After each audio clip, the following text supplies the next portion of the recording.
Hey my friends, it's Bill McDonald, the Writing Doctor, and I wanted to show you that a passage that I made for 4th grade teachers due to the fact that this past year's revising portion of the STAAR test was the most difficult in all of the years of STAAR. I've just posted this to my teachers, Pay Teachers store at the Right Prescription. As you can see on the top, because of the new rules for STAAR, they're going to be writing, revising, or editing on top of the passage. So the passage that I came up with, as you see in the instructions, is think about any revisions. So your students should still read the instructions to kind of see sometimes the purpose or the point of view, or if it's going to be written in present or past tense. You can also tell on the top now that it's going to be revision or editing. I have it in STAAR format, and I wanted to show you each question briefly. I used the rigor of last year's test. 6 out of the 8 questions were adding, removing, replacing, or moving a whole sentence, and neither one of the 2 passages were stories. So what I did was I used one passage with about 20 sentences to ask your students questions about the same rigor level. This one, adding another detail that came from question number 1, they only got 40% correct in Texas. Number 2, your students were asked to write a transition at the beginning of a sentence, and that one got 56% correct in Texas. So I asked something, of course my passage is completely different in content, but the same difficulty level. Question number 3 was derived from question 3 from last year's STAAR, picking a word that is too vague or not specific to the content and deciding which one is more specific. Question number 4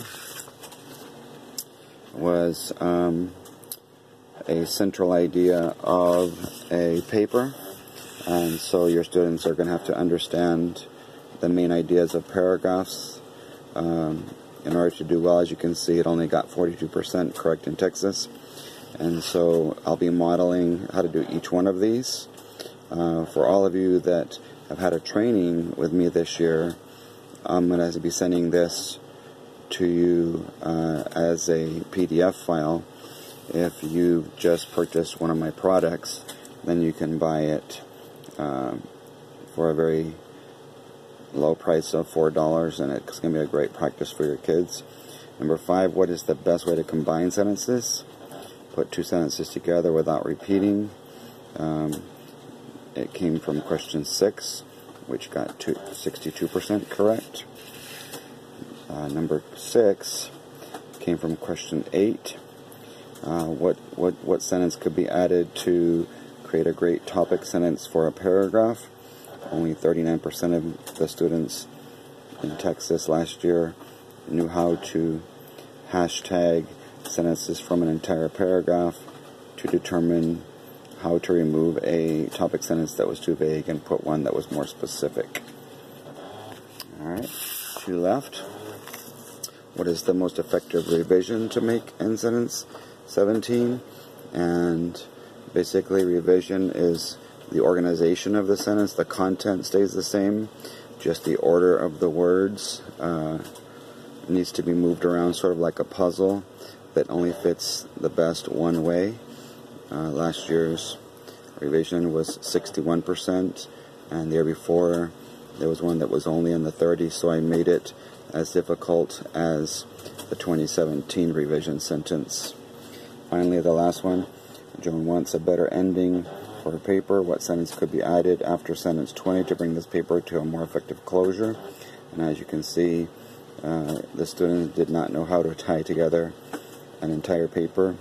I think what students were trying to do was just tie together the conclusion only, but it says an ending for the paper, which is supposed to tie everything together. So I use a little analogy of shoelaces.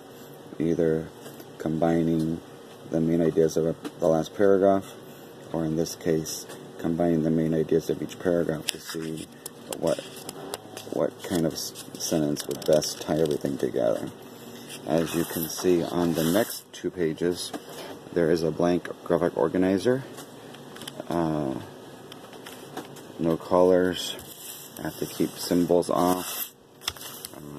So arm is adding, removing, replacing, and moving, this is the arm, and these are bracelets that represent different things I'll show you in a second.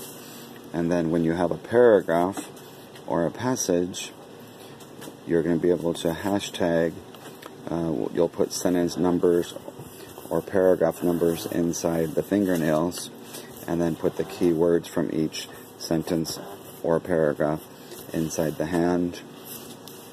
There's sometimes going to be a box in the questions where the students have to move whatever's in the box to a certain place inside the paragraph, and they would just plug in the letter choices based on the 4 locations that they suggest.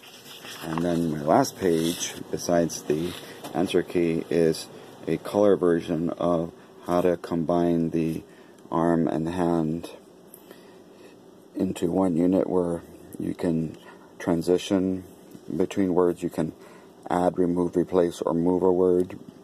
You can transition between sentences or between paragraphs using keywords. You can add, remove, replace a phrase, or add, remove, replace, and move a sentence. Sometimes there's a question that says, what is the best way to combine sentences blank and blank? So you're not adding or removing anything. All you're doing is you're moving them together. That's why they have the yellow arrows there. There's 2 more arrows on the colored version. The things that come out of a passage are when there's a content or meaning change, things that are vague, repetition, run-ons, or fragments, and the things that will go in are specific details or supporting sentences for a paragraph. Okay? The hand, your kids could draw an eye in the middle, because they might ask them, what is the focus, what is the summary, what sentence could be added to clearly state the central idea of the paper. They also need to be looking at the passage to see what point of view it's written. Is it third person, they, first person, I, get it, I, me, or second person, you. Okay? The thumb can either be the introduction of the passage or a topic sentence, the main idea of a paragraph. The middle fingers can be the supporting sentences or the supporting paragraphs in the body. And the pinky can be the closing sentence of a paragraph or the last paragraph in a passage, depending on how you use it. And again, like we said, there's sometimes a box sentence. We write the keywords inside the box, and then we plug in the 4 letters where they tell us to move that sentence. Pretend like if that's an 8, if that's 8, 9, 10, 11, 12, then they move it in whatever letters they tell your kids. The last thing that you see there is a great essay ties everything together. So whether it's a passage or an essay, think of the acronym TIES, where you see his little red shoelaces, or some important T's are the title, the topic, and the transition all need to work together. The idea, whether it's the central idea or the main ideas of a paragraph, the examples, the explanation, and the ending all need to work together, and all of the specific supporting sentences have to tie together. So that's my new product. I hope that you guys like it, and that it gives your kids some good practice this last couple weeks. Thanks, and God bless.